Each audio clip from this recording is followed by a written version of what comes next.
Hi.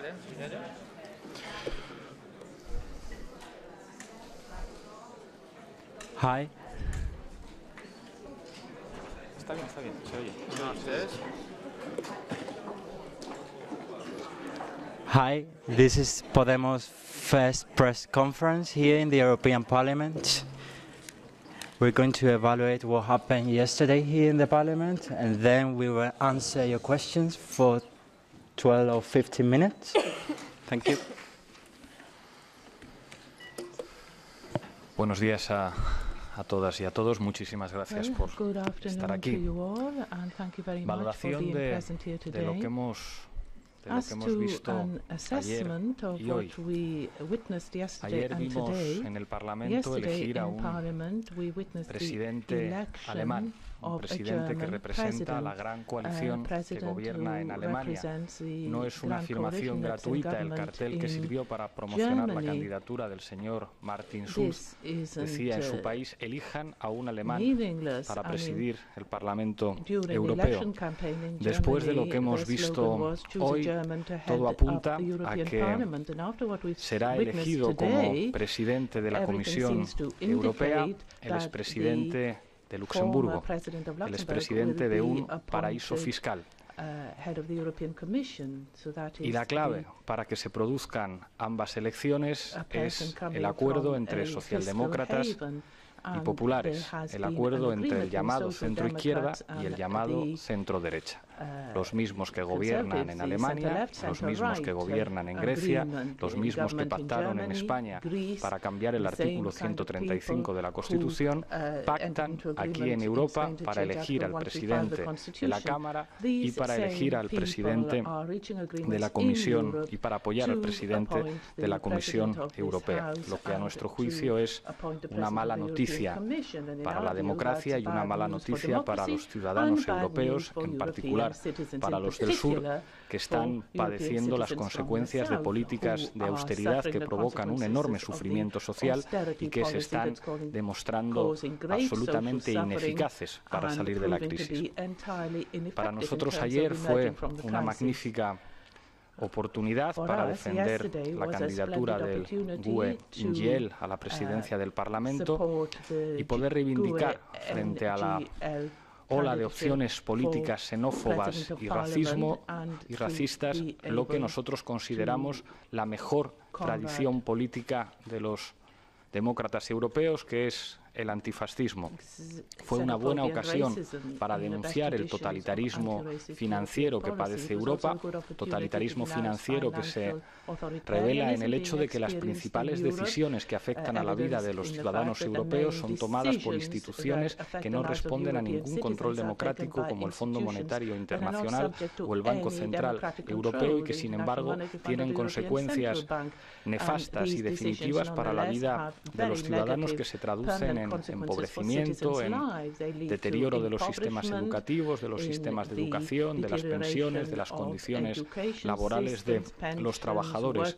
Frente a ese totalitarismo de los que no representan a nadie y están vaciando las atribuciones soberanas que solo deberían corresponder al pueblo, nosotros ayer reivindicamos que este Parlamento tenía la oportunidad, en tanto que Cámara que expresa lo que han decidido los ciudadanos europeos votando, de reivindicar esa dignidad democrática que sin embargo no parece que vaya a plasmarse. Fue también ayer una buena oportunidad para nosotros para decir que las políticas de deuda, que la deuda de los países del sur es un mecanismo de dominio autoritario. Dijimos que de América Latina aprendimos que la deuda externa no se podía pagar. Nosotros decimos hoy que la recuperación de la democracia en el sur de Europa requiere hacer auditorías públicas de la deuda y reestructuraciones que impliquen una quita, y que de esta manera las autoridades puedan hacer lo que deberían hacer, que es proteger a los ciudadanos y no trabajar al servicio de entidades financieras. Quisimos, por último, ayer hacer un reconocimiento especial a la gente que se ha movilizado, a la gente que desde las plazas, desde diferentes plazas europeas, ha exigido más democracia, soberanía y dignidad. Creo que ayer demostramos a a la gente que nos ha puesto aquí, a la gente que decidió que Podemos estuviera en este Parlamento Europeo, que estamos aquí para dar la cara, que no nos vamos a callar y que desde la humildad, porque no tenemos experiencia parlamentaria, trataremos de llevar a cabo un buen trabajo que sea útil para los ciudadanos europeos y para los ciudadanos de nuestro país. Y a continuación será un placer para nosotros y nosotras responder a sus preguntas. Perdón. Teresa. Me quería referir a un particular que tiene que ver con la decisión del Consejo de Ministros en España acerca de la reforma de la ley del aborto. Ayer tuvimos la noticia de que no iba a ser este viernes cuando se acordara aprobar el proyecto de reforma de la ley, y esto lo que hace es volver a tenernos a las mujeres de nuestro país con el corazón en un puño, esperando que en cualquier momento caiga la cuchilla de la guillotina en la que tenemos metida la cabeza las mujeres de nuestro país respecto al ejercicio del derecho a la interrupción del embarazo. Introducir la anomalía del feto como peligro psicológico para la madre no hace más que reforzar la idea de que un embarazo no deseado es una especie de tara mental de la mujer, lo cual unido a la necesidad de ser controladas por dos médicos que certifiquen nuestra incapacidad para decidir y 7 días de periodo de reflexión para cuestionar nuestras decisiones supone una infantilización y una carrera de obstáculos para las mujeres que es inaceptable. Al final, la vuelta a más de 30 años atrás, que mantenemos todavía en la memoria el recuerdo de aquella época en la que las únicas que tenían derecho al aborto libre eran aquellas que podían pagarlo.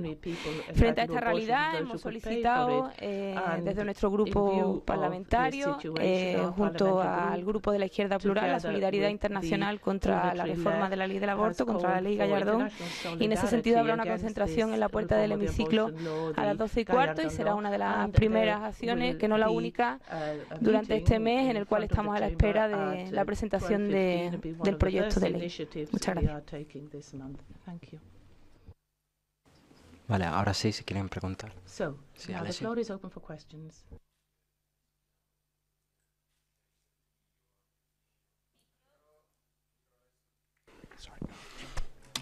Excuse me.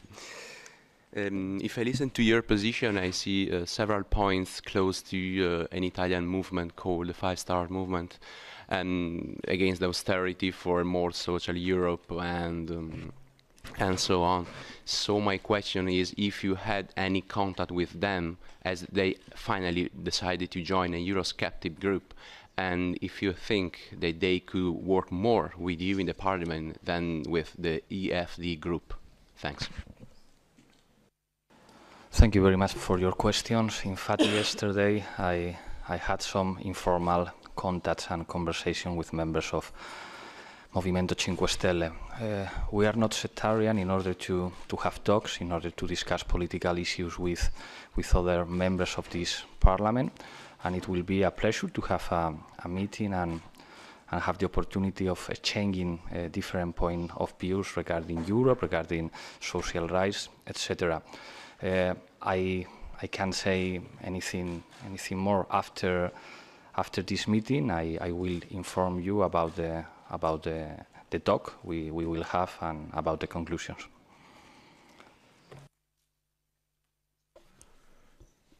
Sì, io parlo italiano perché lo capisci perfettamente. Renzi verrà, il premier italiano Renzi verrà oggi pomeriggio a presentare il semestre di presidenza italiano del Consiglio dell'Unione Europea. Che tipo di richieste avete come Sinistra Unitaria Europea nei confronti della presidenza che nei prossimi 6 mesi condurrà tutti i negoziati nei consigli dei ministri europei, e avete delle speranze o pensate che anche Renzi faccia parte di questa atmosfera da grossa coalizione che sta un po' mettendo, ampliando il proprio potere dappertutto in Europa? Pensate che ci sia una differenza, vedete in Renzi una differenza, un accento maggiore nel voler uscire, voltar pagina rispetto alle politiche di austerità?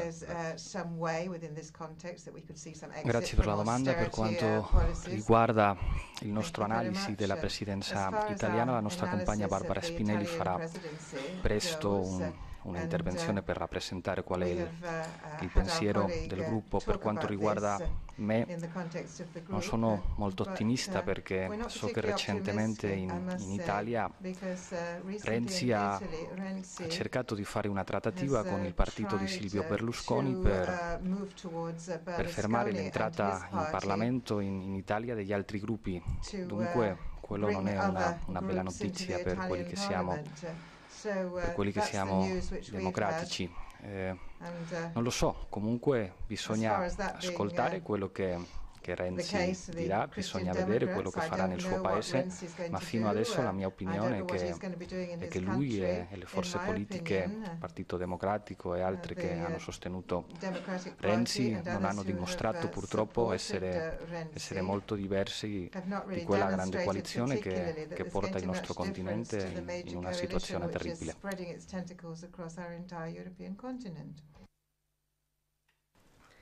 Hola, buenos días. Soy Laia Fures de Telecinco. Quería preguntaros qué posición tenéis en relación al debate sobre la doble sede del Parlamento Europeo en Bruselas y en Estrasburgo. ¿Qué os parece? ¿Qué os ha parecido también pues, estos primeros días en Estrasburgo, los precios, por ejemplo, de los hoteles aquí, de los viajes en avión desde Madrid, etcétera?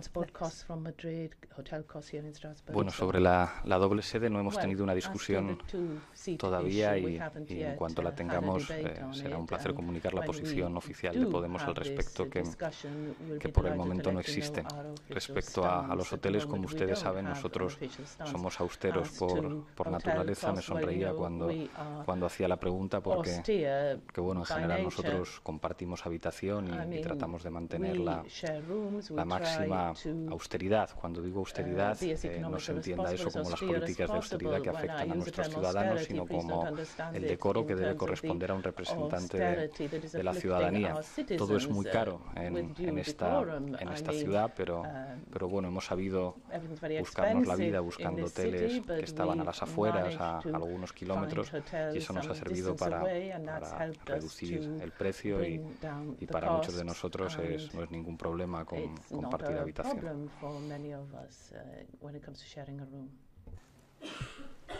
Buenos días, soy Lara Malvesi de la agencia EFE. Quería preguntaros, al hilo de lo que decía mi compañera, vuestras sensaciones de cómo funciona el Parlamento desde dentro, porque habéis tenido reuniones del grupo en Bruselas, pero ahora habéis empezado realmente el trabajo parlamentario en el Pleno. Creo que erais como la única delegación que estaba entera en el debate, porque normalmente, bueno, la gente se ausenta si no tiene que intervenir. Saber un poco vuestras reflexiones sobre eso. Y a Pablo Echenique preguntarle si le ha parecido que el Parlamento está suficientemente adaptado, si se ha encontrado algún problema, si todo lo contrario, etc. Yo creo que Pablo podría responder perfectamente a las dos, ¿no? ¿Se me oye? Sí, ¿no? Vale. Bueno, en primer lugar, el funcionamiento del Parlamento estamos todavía haciéndonos un poco con él, ¿verdad? Porque, como ha comentado Pablo, somos una formación que no incurre en grandes gastos y entonces no tenemos un equipo de 25 personas que pueda ir preparando el terreno mientras vamos llegando nosotros, sino que estamos un poco trabajando todos en todo a la vez y nos cuesta bastante esfuerzo, pero bueno, poco a poco ya vamos haciendo el funcionamiento. Respecto de la accesibilidad, no he tenido básicamente ningún problema. Donde hay dinero suele haber accesibilidad. El problema, como ha comentado antes Teresa, en el caso de las mujeres, lo tienen las mujeres pobres, ¿verdad? Las mujeres ricas no tienen problema, sea cual sea la ley de aborto, y con la discapacidad ocurre lo mismo, y en sitios con tanto presupuesto como el Parlamento Europeo es todo perfectamente accesible, lo cual hace aún más sangrante la diferencia entre cómo se maneja una persona con discapacidad en un entorno rico, ¿verdad? Y cómo se maneja la inmensa mayoría de personas con discapacidad en todo el mundo y en España en particular, que están, en fin, pasándolo muy mal y cada vez peor. Pero aquí, como es lógico, no hay problemas de accesibilidad. El inicio de la etapa parlamentaria de Podemos y de nosotros, por tanto, que en efecto solemos estar siempre en las sesiones, porque hemos venido aquí porque nos han elegido los ciudadanos para eso, para estar allí, saber lo que dicen los demás, tener criterio y poder formular las preguntas, las conclusiones que correspondan. Esto es, en definitiva, lo que significa la representación democrática. Yo quería señalar, no obstante, que comprendo las dificultades para dirigir el funcionamiento de una Cámara con 751 parlamentarios, representantes, porque realmente dificulta mucho la posibilidad de que la expresión sea todo lo libre y amplia que sea necesaria para todos los grupos políticos allí representados, que son muchos, por otra parte. Pero no obstante, yo percibo, y esta es mi percepción, yo no carezco de experiencia parlamentaria, como saben ustedes perfectamente, pero mi percepción es que cuando hablan los que mandan, tienen todo el tiempo del mundo. Van Rompuy ha podido hablar lo que ha querido, can speak for just as long as you like. I mean, Van Rompuy had as much time as he wanted, so did Mr. Schulz when he made his acceptance speech, whereas other members are strictly regulated. Ayer, when our candidature was put forward yesterday, our candidate to the presidency of the European Parliament, candidates had 5 minutes. No sé cuántos. Pablo tuvo 5 minutos y porque se excedió en 1 minuto fue admitido de forma, yo creo que irrespetuosa por el entonces presidente del Parlamento. Por tanto, es evidente que hay un control de los grandes aparatos del funcionamiento del sistema parlamentario europeo sobre los grupos en general y particularmente sobre los grupos minoritarios, donde las posibilidades de expresarse son limitadas, y por otra parte hay una regulación de la intervención parlamentaria, el uso de la palabra en el Parlamento Europeo muy restringida, que en supuestos muy determinados, con una serie de reglas muy estrictas, etcétera, que hace que yo haya intentado hacerle una pregunta al señor Van Rompuy y me haya sido impedida, porque han dicho que no era exactamente el momento adecuado para hacer la pregunta, que ya había hablado no sé cuánto tiempo antes que cuando yo le había hecho la pregunta. A mí me parece todo un burocratismo realmente lamentable, really a regrettable degree of bureaucracy which operates in favor of the larger groups that have much more of a public presence and have more members, and that the minority groups are cut, as usual, dramatically, which is all in favor of the grand coalition between the major parties in the European Parliament. So I think this really amounts to transferring to Europe all the difficulties and weaknesses of the parliamentary systems in member states, Spain included, which is the country I know best. And so freedom of expression and of participation is being restricted, particularly for minority groups like ours.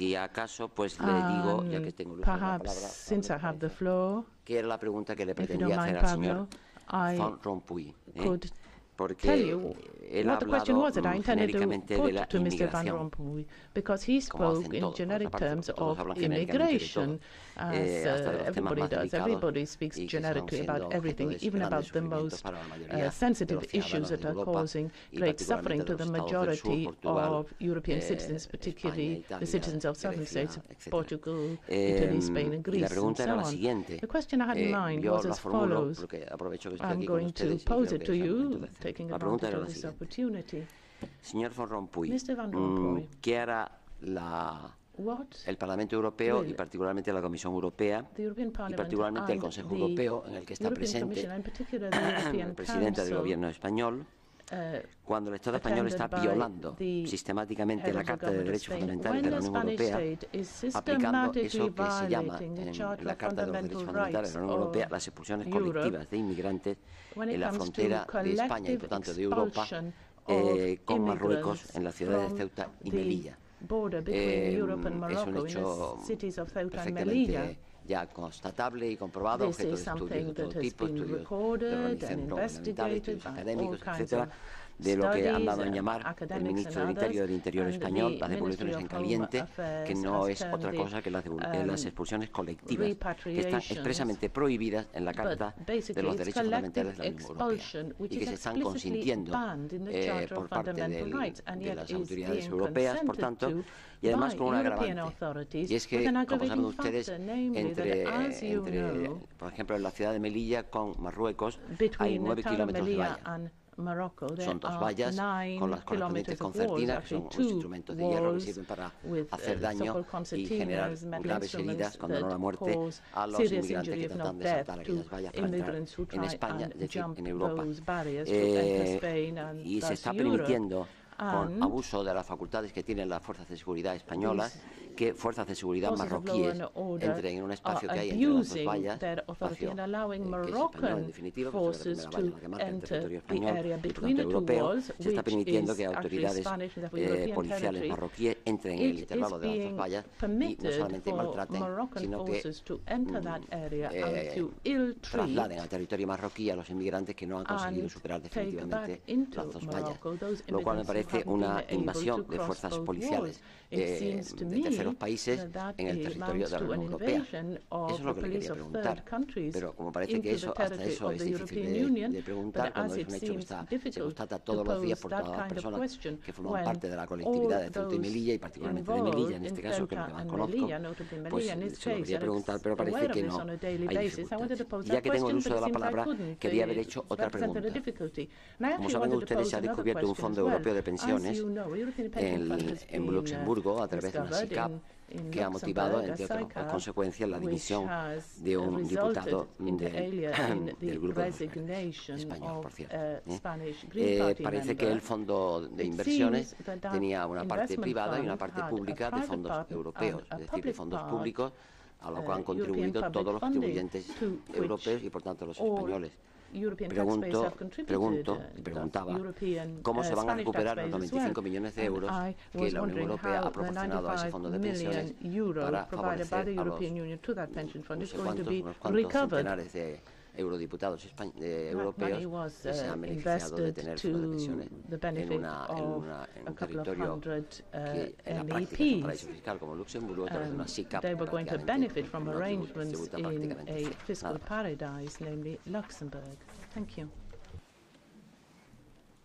Buenos días, Guillermo Pascual de Antena 3. Les quería preguntar, vimos ayer cómo en el Pleno, desde el minuto 1 de la legislatura, ya las fuerzas antieuropeas se han dejado notar cuando se dieron la vuelta mientras sonaba el himno de Europa. No sé cómo valoráis este gesto, que tiene pinta de que gestos como este se van a repetir mucho durante la legislatura. Hicimos una valoración en nuestro propio discurso al alertar sobre el peligro del ascenso de fuerzas xenófobas.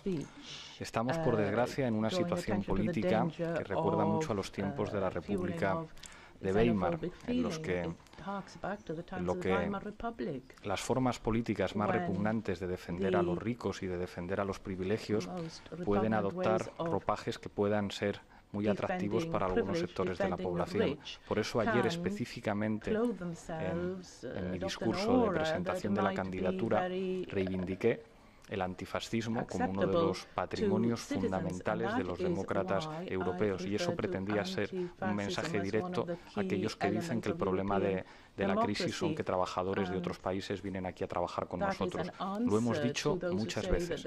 En Europa no sobra gente que venga a trabajar. En Europa sobran corruptos, en Europa sobra la casta. Y los que dicen que el problema de los europeos es que hay gente que viene a trabajar están desviando la atención de la realidad. Beatriz Navarro, de La Vanguardia. Durante la campaña anunciaron que habían tomado la decisión de renunciar a gran parte de su sueldo para dedicarlo a fines benéficos. Además, me gustaría saber si han confirmado esta decisión, qué porcentaje del sueldo, y también si han aclarado cuál sería la fiscalidad que se aplica al sueldo en España, porque parece que durante la anterior legislatura había alguna diferencia de criterio entre la delegación española. Gracias. Le contesto a ambas cosas. Por supuesto que mantenemos esa decisión. Hemos dicho hasta la saciedad que ningún eurodiputado de Podemos podrá recibir más de 3 salarios mínimos españoles, que son 1.930 euros, y el resto del salario, una vez hechas las comprobaciones fiscales, podrá destinarse a cualquier causa, ONG, a cualquier iniciativa que sea compatible con los fines de Podemos. Mi compañera Teresa Rodríguez ha dicho en repetidas ocasiones que le gustaría utilizar esa parte de su sueldo para apoyar a trabajadores que tienen cajas de resistencia cuando hacen huelgas. Respecto a la fiscalidad, vamos a ser muy claros. Sabemos que es perfectamente legal que los eurodiputados tributen en Bélgica. Nosotros vamos a optar por tributar en España, aunque eso implique tributar más. Es un gesto hacia los ciudadanos de nuestro país y una manera de intentar dar ejemplo. Aunque sea legal tributar en Bélgica, a nosotros nos parece que un eurodiputado debe tributar en su país. Gracias. Aquí arriba. Daniel Basteiro, del Huffington Post. Querría saber si usted o los demás eurodiputados nos podrían aclarar a qué van además de Teresa, a qué van a dedicar esa parte de su sueldo. Y segunda cuestión, si van a tender la mano a esa socialdemocracia que marcan en la Troika. Es decir, si van a trabajar juntos con ellos, y si es así, si nos podrían mencionar algunas iniciativas netamente de Podemos o 100% Podemos que quieran, en torno a las cuales quieran articular una mayoría. Gracias. Enseguida contesto a sus dos preguntas, pero Carlos quería hacer una matización. Perdón, yo quería hacer una matización muy clara, es decir, que yo creo que los sueldos de los eurodiputados están situados en 6.000 y algo más. Me hablo de ingresos netos, el sueldo, no los reembolsos de gastos de viaje y esto que no entra en ese concepto. El sueldo son 6.000 y algo más de euros, y prácticamente todos hemos acordado diferentes matices, porque yo no soy persona en activo, estoy jubilado, pero el cálculo que se puede decir que el que hemos tomado todos es que de los 6.000 euros, 4.000 van a ser renunciados por nosotros y cobraremos, si no son 2.000, son 1.900 cantidades similares, nunca en ningún caso superior a 2.000. Y esos 4.000 pues han destinado a las causas que se han dicho. Pablo, respecto de Teresa, en mi caso podría destinarlo perfectamente a la formación política Podemos, las donaciones a los partidos políticos están reguladas en la Ley de Financiación de Partidos, tiene un régimen fiscal clarísimo en la Ley de Financiación de Partidos y en la Ley de régimen fiscal de las entidades sin ánimo de lucro de España, etcétera. Es una materia muy clara y muy bien regulada en la ley española, y como vamos a tributar en España, la transparencia va a ser absoluta, y de luego la generosidad con que vamos a obrar también es absoluta. Había otras partes de la pregunta. En mi caso lo anuncié hace muchísimo tiempo. A mí me encantaría contribuir con esa parte del salario a que un programa de televisión independiente al que yo he contribuido durante mucho tiempo, como es La Tuerca, pudiera seguir asegurando su absoluta independencia económica, y me encantaría poder dedicar esa parte del sueldo a que ese programa de televisión siguiera siendo viable y pudiera seguir funcionando. Respecto a las iniciativas que lanzaremos, hay una iniciativa que está pendiente y que en la campaña electoral llamamos Directiva Villarejo, que es un conjunto de medidas contra la corrupción, y nosotros tenderemos la mano y abriremos la oportunidad de diálogo con todas las formaciones políticas para ver si están de acuerdo con nosotros en el conjunto de medidas que proponemos, entre las que señalaría, por ejemplo, la prohibición de las puertas giratorias que comunican consejos de gobierno, consejos de ministros y altas responsabilidades políticas con la posibilidad de terminar en el Consejo de Administración de grandes empresas estratégicas o grandes corporaciones. Preguntaremos, por ejemplo, a nuestros colegas socialistas si están de acuerdo con nosotros en que es un escándalo y habría que prohibir que alguien, después de ocupar una alta responsabilidad política, pueda ser fichado por corporaciones que eventualmente pueden llevar a cabo prácticas que vayan en contra de los intereses de los ciudadanos. Quisiera añadir una cosa más respecto a los sueldos.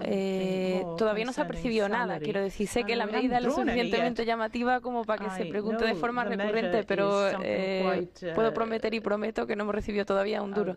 De hecho, lo que estamos es poniendo dinero personal en muchos casos para adelantar personal, familiar y recibiendo préstamos por todos lados para poder asumir los gastos que suponen estar viniendo a las primeras sesiones y reuniones parlamentarias.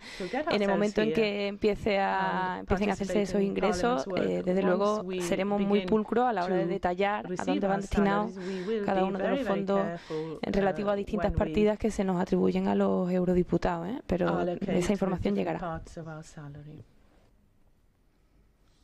Monse Martínez del periódico. A mí me gustaría preguntaros cuáles son los inputs que percibís de los otros diputados con respecto a esta decisión vuestra de reducir los sueldos.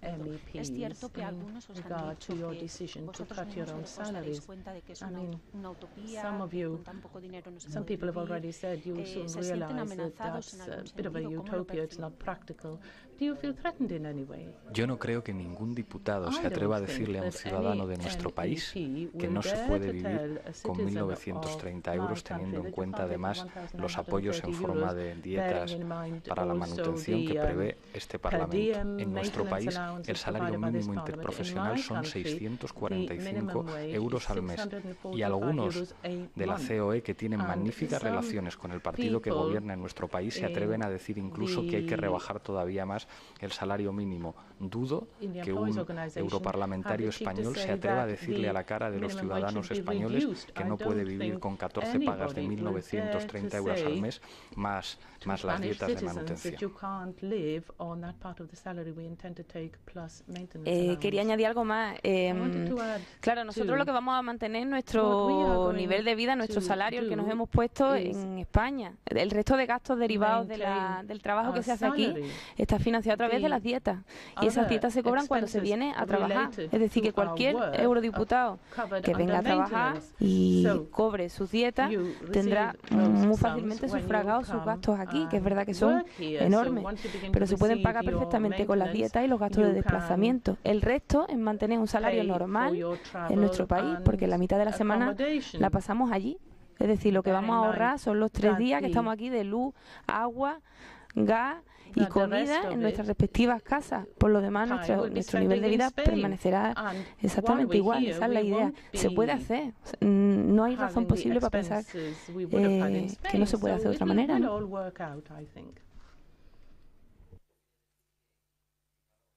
Tenemos una sociedad como la española en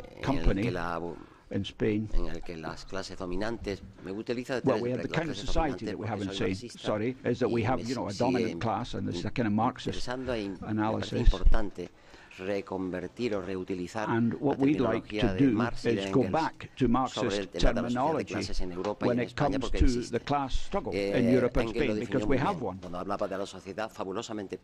Now we have, an extremely rich, fabulously wealthy society and a fabulously poor, unfortunately, society. Hace muchos años ya, por tanto no me preocupa. Pero this has been worrying me for a long time now. Pueden tener hijos o familia, etcétera, que sostener es más complicado. Pero families and so on suffer as a result.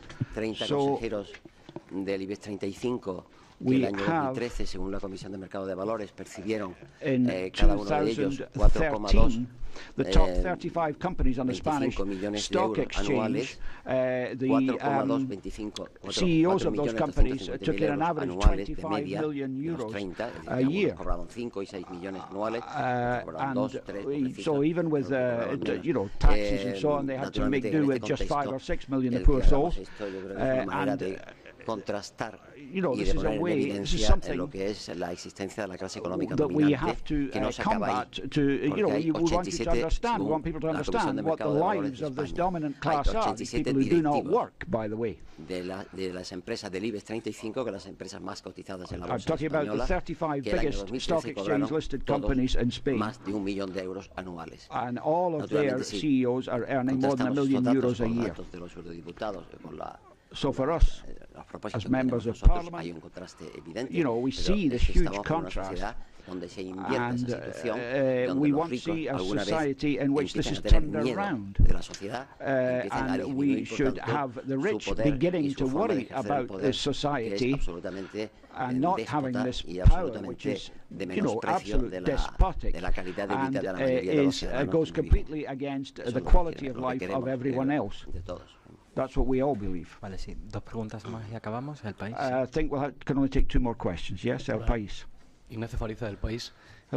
Quería saber simplemente si después de estos 2-3 días aquí en Estrasburgo for these 2-3 days here in Strasbourg, qué consiste el trabajo de un eurodiputado, si considera que va a poder, en el caso de Pablo Iglesias, si va a poder compatibilizarlo con la dirección portavocía del partido de Podemos en Madrid, hasta qué punto va a ser o no compatible. Iglesias, your leader, whether mientras los compañeros entiendan que esa portavocía y representación de Podemos en España es posible, we think it's possible, given the representation of Podemos in Spain, in the circumstances. De sueño disminuyen.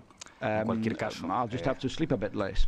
Lo habitual y lo estipulado es que los eurodiputados tienen que dividir su tiempo un 50% entre su circunscripción y el otro 50% for their constituency and 50% for their work in Parliament. Es perfectamente compatible. Además, tenemos especial interés with that rule, and in particular, we have an interest in seeing our work in Parliament become well known to our citizens. Hasta la fecha, y valoramos que mi presencia aquí es muy positiva por la atención mediática que, para mí en lo personal, despierto para que esa actividad se conozca, para que el trabajo de nuestro grupo se conozca y para que los ciudadanos puedan de alguna manera fiscalizar y asumir esa noción que manejamos en la ciencia política de accountability, de rendición de cuentas a los ciudadanos de nuestra actividad. Mientras los compañeros entiendan que debo ser el portavoz de Podemos, para mí será un honor serlo, al mismo tiempo que trabajar en esta Cámara. Podemos and to work here in this House. So, well, I'm afraid we have to go. Thank you very much indeed.